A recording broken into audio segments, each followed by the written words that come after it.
Students are preparing for JEE Mains 2023 session 2। बच्चों, आज third day का भी एग्जाम दोनों ही शिफ्ट का ओवर हो गया।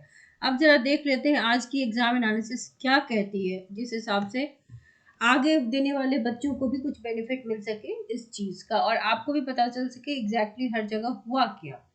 सो जेई मेंस की जो अपडेट देखें डे 3 की, दोनों ही शिफ्ट्स लगाकर, तो एनटीए का आप जानते हैं कि टाइम तो आपको पता ही है। शिफ्ट आपका एंड हुआ था फर्स्ट शिफ्ट 12th को 12 पीएम, एंड सेकेंड शिफ्ट जो था वो शुरू हुआ था 3 बजे। एडमिट कार्ड जो है वो ऑलरेडी कल वाली भी रिलीज हो गई है 11 अप्रैल की, जो आप jmains.nta.nic.in पर जाकर के डाउनलोड कर सकते हैं। सो कैंडिडेट जो है आप जब वहाँ सेंटर पे जाएंगे तो यू हैव टू, आपको वहाँ पर टाइम के हिसाब से पहुंचना है। रिपोर्टिंग टाइम जो है, ड्रेस कोड जो कि मेंशन किया जाता है आपके एडमिट कार्ड पर। और कुछ बच्चे फोटो के रिगार्डिंग पूछते हैं कि फोटो एडमिट कार्ड से मैच नहीं कर रही मेरी, तो you should have that photo. वो फोटो रहेगा तो आपको दिक्कत नहीं होगी, नहीं तो फिर वहां पर दिक्कत हो जाती है उनको वेरीफाई करने में। अगर जस्ट इन केस नहीं है तो try to have the same kind of photo, क्योंकि आप एग्जाम सेंटर पे तो जाओगे ना, फोटो है या नहीं है तो जो भी अवेलेबल है लेकर के आप जाओगे, but try to have the same photo. तो कैंडिडेट को रिपोर्टिंग टाइम पे और अपने, आप ऐसी चीजें ना करें कि आप फ्रिस्किंग में फंस जाए। करेक्ट।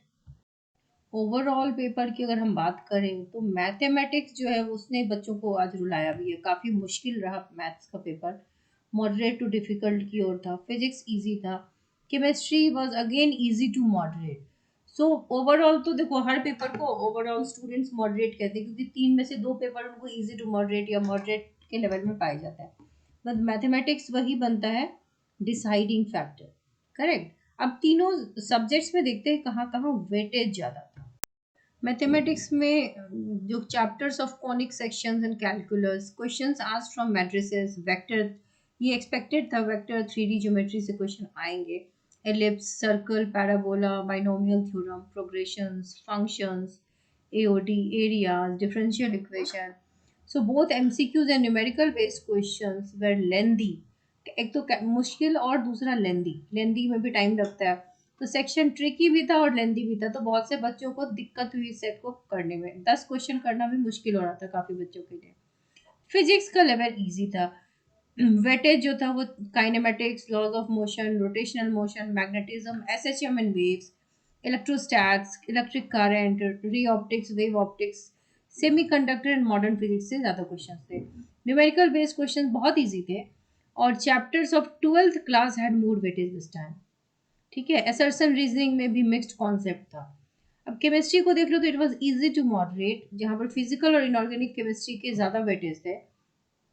और क्वेश्चंस वेर आस्क्ड फ्रॉम, अगर हम ऑर्गेनिक की बात करें तो amine, aldehyde, ketone, polymer, alcohol, ether and phenol, aryl and alkyl halide in organic chemistry. Ionic equilibrium, solid state, surface chemistry और coordination chemistry, mole concept, electrochemistry, atomic structure, chemical kinetics, inorganic chemistry से भी questions किए गए थे। और P block, D block, course and metallurgy, यानी कि किसी भी टॉपिक को छोड़ा नहीं गया है, हर तरफ से एक एक क्वेश्चन ले लेकर के दिया गया बट जो लेवल था वो एनसीईआरटी के हिसाब का था, तो ज़्यादा दिक्कत नहीं हुई बच्चों को केमिस्ट्री और फिजिक्स में। बट मैथमेटिक्स चूंकि वही बन जाते हैं आपके लिए डिसाइडिंग फैक्टर की, जिस बच्चे के मैथमेटिक्स में ज़्यादा स्कोर होंगे उसका रैंक अप होगा। तो मैथमेटिक्स में बहुत से बच्चों को दिक्कत हुई, जो वेल प्रिपेयर्ड गए थे उन बच्चों को भी दिक्कत हुई है।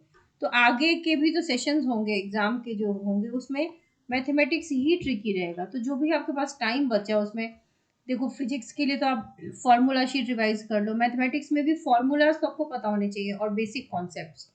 केमिस्ट्री में अगर हम फिजिकल केमिस्ट्री की बात करें तो लुक एट द फॉर्मूलाज, आप सब बना पाओगे। इनऑर्गेनिक में थोड़े से देख लो जहाँ पे एक्सेप्शन से क्वेश्चंस आते हैं। ऑर्गेनिक में मैकेनिज्म, और मैकेनिज्म के साथ साथ जैसे ट्रेंड बड़ा इंपॉर्टेंट होता है। ऑर्गेनिक में भी ट्रेंड से क्वेश्चन होता है, सॉल्विटी का क्या ट्रेंड है, SN1 का क्या ट्रेंड है, SN2 का क्या ट्रेंड है, नेम रिएक्शंस। इतना करके जाओ तो आप अच्छा स्कोर कर लो, even if you are not prepare. So wish you all the very best.